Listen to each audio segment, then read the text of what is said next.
Primeira carta de Paulo aos Coríntios, capítulo 15.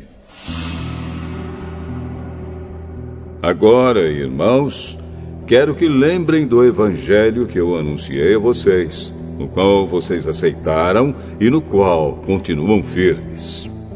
A mensagem que anunciei a vocês é o evangelho, por meio do qual vocês são salvos, se continuarem firmes nele.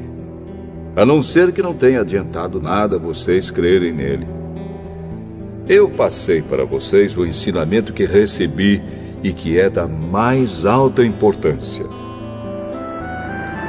Cristo morreu pelos nossos pecados, como está escrito nas Escrituras Sagradas.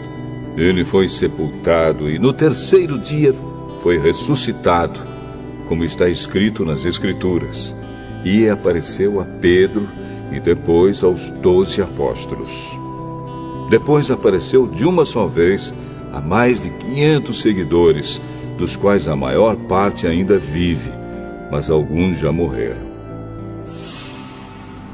Em seguida apareceu a Tiago, e mais tarde a todos os apóstolos. Por último, depois de todos, ele apareceu também a mim, como para alguém nascido fora de tempo. De fato, eu sou o menos importante dos apóstolos e até nem mereço ser chamado de apóstolo, pois persegui a igreja de Deus. Mas, pela graça de Deus, sou o que sou. E a graça que Ele me deu não ficou sem resultados. Pelo contrário, eu tenho trabalhado muito mais do que todos os outros apóstolos. No entanto, não sou eu quem tem feito isso, e sim a graça de Deus que está comigo. Assim, não importa se a mensagem foi entregue por mim ou se foi entregue por eles. O importante é que foi isso que todos nós anunciamos, e foi nisso que vocês creram.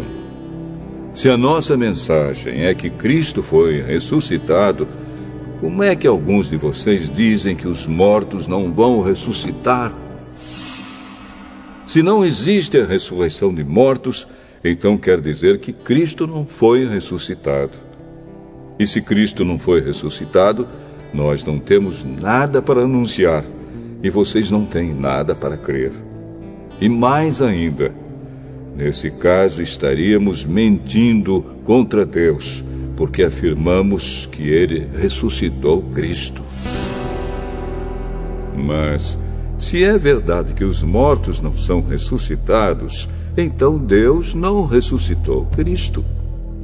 Porque, se os mortos não são ressuscitados, Cristo também não foi ressuscitado. E se Cristo não foi ressuscitado, a fé que vocês têm é uma ilusão e vocês continuam perdidos nos seus pecados.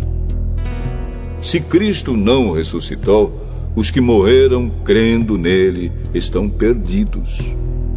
Se a nossa esperança em Cristo só vale para esta vida, nós somos as pessoas mais infelizes deste mundo. Mas a verdade é que Cristo foi ressuscitado. E isso é a garantia de que os que estão mortos também serão ressuscitados. Porque assim, como por meio de um homem veio a morte, assim também por meio de um homem veio a ressurreição. Assim como, por estarem unidos com Adão, todos morrem, assim também, por estarem unidos com Cristo, todos ressuscitarão. Porém, cada um será ressuscitado na sua vez. Cristo, o primeiro de todos, depois os que são de Cristo, quando Ele vier. E então virá o fim. Cristo destruirá todos os governos espirituais, todas as autoridades e poderes, e entregará o reino a Deus, o Pai. Pois Cristo tem de reinar até que Deus faça com que Ele domine todos os inimigos. O último inimigo que será destruído é a morte. As Escrituras Sagradas dizem: Deus pôs todas as coisas debaixo do domínio dele. É claro que dentro das palavras, todas as coisas, não está o próprio Deus, que põe tudo debaixo do domínio de Cristo. Mas, quando tudo for dominado por Cristo, então o próprio Cristo, que é o Filho, se colocará debaixo do domínio de Deus, que pôs todas as coisas debaixo do domínio dele. Então Deus reinará completamente sobre tudo. Pensem agora nas pessoas que são batizadas em favor dos mortos. O que é que elas esperam conseguir? Se os mortos não são ressuscitados, por que é que essas pessoas se batizam em favor deles? E quanto a nós, por que é que nos colocamos em perigo a toda hora? Irmãos, eu enfrento a morte todos os dias. Se afirmo isso, é pelo orgulho que tenho de vocês, pois estamos todos unidos com Cristo Jesus, o nosso Senhor. Aqui em Éfeso, eu lutei contra inimigos como se lutasse contra animais selvagens. E se fiz isso somente por interesses humanos, o que foi que eu consegui com isso? Se é verdade que os mortos não são ressuscitados, façamos o que diz o ditado: comamos e bebamos, porque amanhã morreremos. Não se enganem.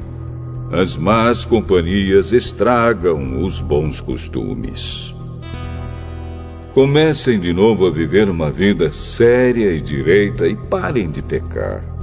Para fazer com que vocês fiquem envergonhados, eu digo o seguinte: alguns de vocês não conhecem a Deus. Mas alguém perguntará: como é que os mortos são ressuscitados? Que tipo de corpo eles vão ter? Seu tolo! Quando você semeia uma semente na terra, ela só brota se morrer. E o que foi semeado é apenas uma semente, talvez um grão de trigo ou outra semente qualquer, e não o corpo já formado da planta que vai crescer. Deus dá a essa semente o corpo que Ele quer e dá a cada semente um corpo próprio. E a carne dos seres vivos não é toda do mesmo tipo. Os seres humanos têm um tipo de carne, os animais, outro, os pássaros, outro, e os peixes, ainda outro. Há também corpos do céu e corpos da terra. Existe um tipo de beleza que pertence aos corpos celestes, e há outro que pertence aos corpos terrestres. O sol tem o seu próprio brilho, a lua, outro brilho, e as estrelas têm um brilho diferente. E mesmo as estrelas têm diferentes tipos de brilho. Pois será assim quando os mortos ressuscitarem. Quando o corpo é sepultado, é um corpo mortal. Mas quando for ressuscitado, será imortal. Quando ele é sepultado, é feio e fraco, mas quando for ressuscitado, será bonito e forte. Quando é sepultado, é um corpo material, mas quando for ressuscitado, será um corpo espiritual. É claro que, se existe um corpo material, então tem de haver também um corpo espiritual. Porque as Escrituras Sagradas dizem: Adão, o primeiro homem, foi criado como ser vivo. Mas o último Adão, Jesus Cristo, é o Espírito que dá a vida. Não é o espiritual que vem primeiro, mas sim o material. Depois é que vem o espiritual. O primeiro homem foi feito do pó da terra. O segundo veio do céu. Os que pertencem à terra são como aquele que foi feito do pó da terra. Os que pertencem ao céu são como aquele que veio do céu. Assim como somos parecidos com o homem feito do pó da terra, assim também seremos parecidos com o homem do céu. Meus irmãos, o que eu quero dizer é isto: o que é feito de carne e de sangue não pode ter parte no reino de Deus, e o que é mortal não pode ter a imortalidade. Escutem bem este segredo. Nem todos vamos morrer, mas todos nós vamos ser transformados num instante, num abrir e fechar de olhos, quando tocar a última trombeta. Ela tocará. Os mortos serão ressuscitados como seres imortais, e todos nós seremos transformados. Pois este corpo mortal precisa se vestir com o que é imortal. Este corpo que vai morrer precisa se vestir com o que não pode morrer. Assim, quando este corpo mortal se vestir com o que é imortal, quando este corpo que morre se vestir com o que não pode morrer, então acontecerá o que as Escrituras Sagradas dizem: a morte está destruída, a vitória é completa. Onde está, ó morte, a sua vitória? Onde está, ó morte, o seu poder de ferir? O que dá à morte o poder de ferir é o pecado. E o que dá ao pecado o poder de ferir é a lei. Mas agradeçamos a Deus, que nos dá a vitória por meio do nosso Senhor Jesus Cristo. Portanto, queridos irmãos, continuem fortes e firmes. Continuem ocupados no trabalho do Senhor, pois vocês sabem que todo o seu esforço nesse trabalho sempre traz proveito.